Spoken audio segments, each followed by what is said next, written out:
Hello again, thank you for coming back. If you enjoyed my previous video and you've been enjoying my drawings so far, thank you. I got a couple new subscribers, people have been looking at my videos, I love it. I wanted to share with you a technique that I've found through various other YouTube artists and things. As you may know, watching my videos and in some of my comments, I've said some things about Sharpies, like they don't blend very well. I'm getting right up on my face there. I've used these just regular old marking Sharpies, and I found a new technique that allows me to get a lot more color out of them, color depths, color differences that you normally can't get with Sharpies. And what I want to do today is I'm going to do a couple demonstrations of like what you can and can't do with them, and then I want to show you the thing I've figured out to really get the colors nailed in there. Let's go ahead and have a look at that.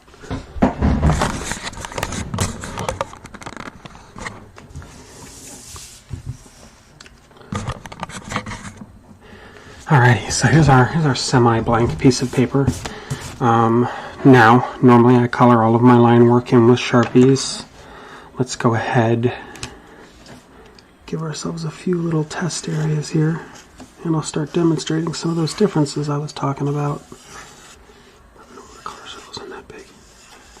Okay, now one of the things in coloring, of course, is you want to get blending, shades, lightness, depth in your picture, and that's really important. Pokemon tend to be kind of simple and it's not as important, but when I start to branch out and draw some other things, which I do plan on doing, I'm going to need to get some better color results with what I've got, because I don't exactly have a lot of money to run out and buy a lot of new supplies right now.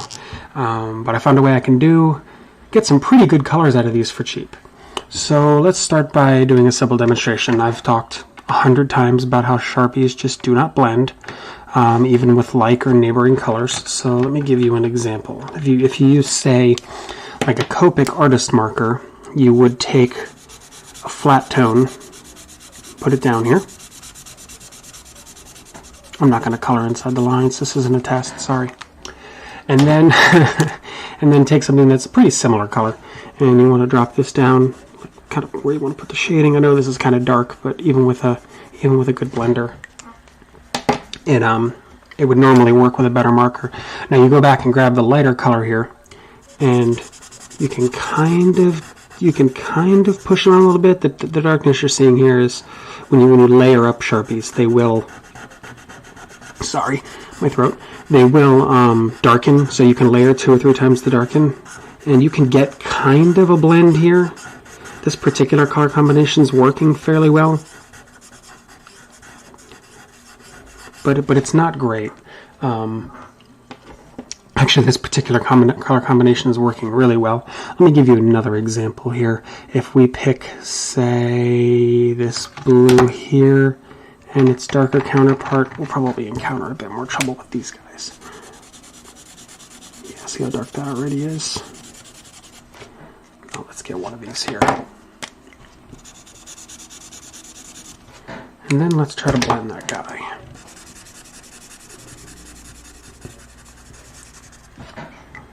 Again, not really the greatest. In addition to blending, you can't get any lighter tones like this. This is probably one of the lightest colors I have in Sharpie.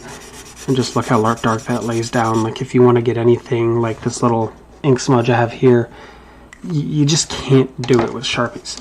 However, I found a new technique. Like I said, I pioneered this. I don't own it, but there are a couple YouTubers like Bailey J and stuff who've utilized this in their Sharpie challenges. So what you can do is you can do sort of a pseudo watercolor with Sharpies. I say watercolor, it's more like an alcohol color.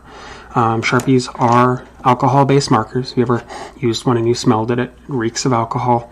So you can add alcohol to a picture, to the pigment, in order to thin it out and spread it out. Now, an important thing to know about Sharpies is that, unlike other markers, once you get this, I put some alcohol on this. Once you get the color down on the canvas, it doesn't move. Like, as you can see, Sharpies are alcohol soluble, and all I can do here is just make the page wet. It's not going to work. So what you can do, however, is you can pick up the I guess, the raw Sharpie off of a smooth surface and blend that with alcohol to give yourself a lighter tone, or like an alcoholic watercolor, so to speak. So let me give you an example. What you want to do is have a few things. You want to have a bottle of isopropyl alcohol. Bought this at the local Mega Mart. It's 91%. I've not experimented with other dilutes of alcohol, but it really doesn't matter.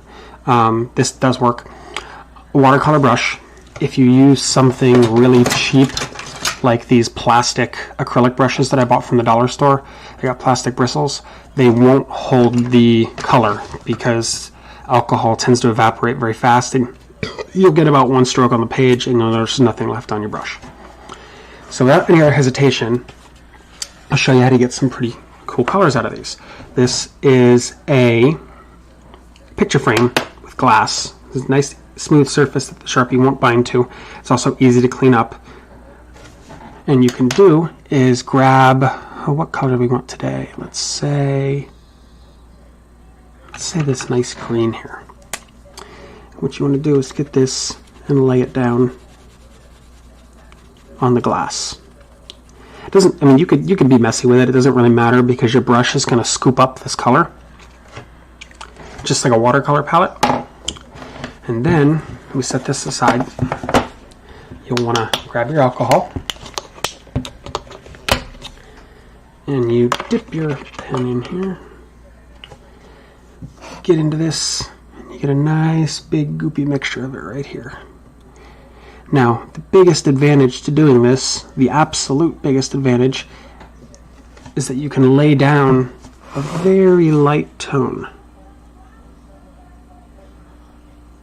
This one's a bit saturated.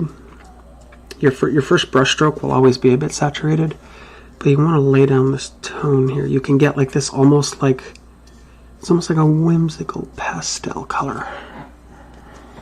You can kind of push this in, and if you start to get like those dark streaks, you can put more alcohol on your brush while it's still very, very wet, and just kind of schmooze it around here. This is great. Now, if you use that, so that's a good flat tone. You can even bring it up to a certain extent, put a little bit more alcohol in to get yourself a highlight, but I just went ahead and did that one flat. Now, if you take a little bit of alcohol and you run it through just once, like you're sweeping it off the glass here, you can get a nice dark tone here. Nice dark tone, yeah. And then you'll want a bit more alcohol. Since these are a little more wet, see, even that's kind of resisting me blending it, so you kind of got to do it on the first stroke. Get a little bit more here. But you can really start to get some colors that you just can't pull in with just a Sharpie marker. Let's try to get that last piece in there really deep and dark.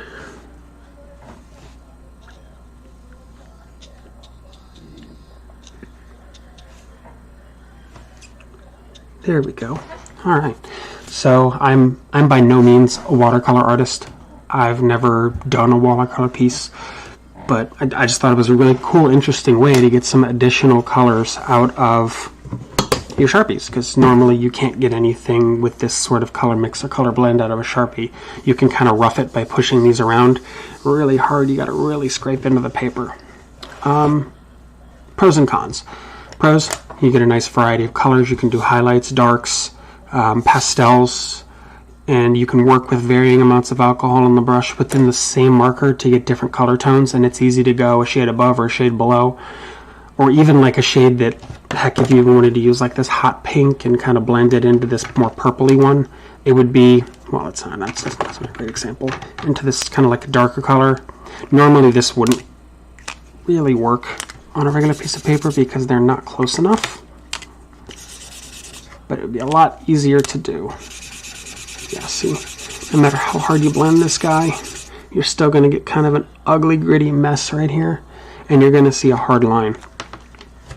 It's just not going to work. But if you take these same couple of colors here, let me palette them out. Palette those out off screen. Grab a new brush.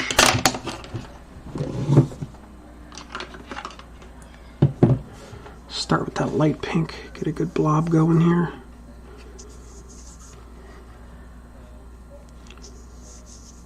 And then I want to grab that other color, sweep it through there. Let's blend it in. There we go, yeah. See, in Sharpies, these are almost two completely different colors, but if you put them this way with a little bit of alcohol and you mix them up, you can even mix them on your palette, you can get some really nice results. And someone, of course, who's better than I am at this sort of thing is definitely going to get better results. I will too as I practice with it, but it's a pretty neat little thing I'd share for you. Wanted to share with you guys. Again, pros and cons. Pros, lots of great color mixing here. If you've got good brushes, these are pretty terrible. You can get some really great results out of it. Cons, if you'll notice on the back here, your colors will really start to bleed. If you do a really heavy piece where you're layering up colors or trying to mix and blend on the page, it'll blend right through and you'll end up with kind of a mess back here. So make sure you're not working on top of anything that could get ruined. These Sharpies, being permanent alcohol-based markers, will stain anything they come in contact with. So don't have on a nice shirt when you're doing anything like this, or have anything on your workbench that you wouldn't want to get marked up, because it'll definitely get screwed up. Another con, which you might see on this piece here, this was the piece I did just before this video, it will kind of bleed your colors a bit, especially if you get really heavy on the water. The Sharpie will just kind of bleed. You can prevent this by letting your Sharpie dry for a little while before you jump into watercoloring the piece. I didn't. I just threw down the lines, then colored it right away. And there were some issues here with it feathering along the ear. His ear happens to be gray, so I could fill it in. That was no problem. Then there were some issues here, really bad bleeding on the mouth, where I just put a little darker tone here, red than typical, but that enabled me to use that little goof there as a shade, and it made everything look okay. And then, of course, some color leaked out of the bottom of my palette and onto the finished piece. Oh well. Yeah, I just wanted to share that with you guys. I really hope you like it. If you have any tips, tricks, or techniques that you might like to share with me, you can leave them in the comments below. Other than that, thank you for watching my videos. Thank you. And I'm looking forward to doing some more with you guys.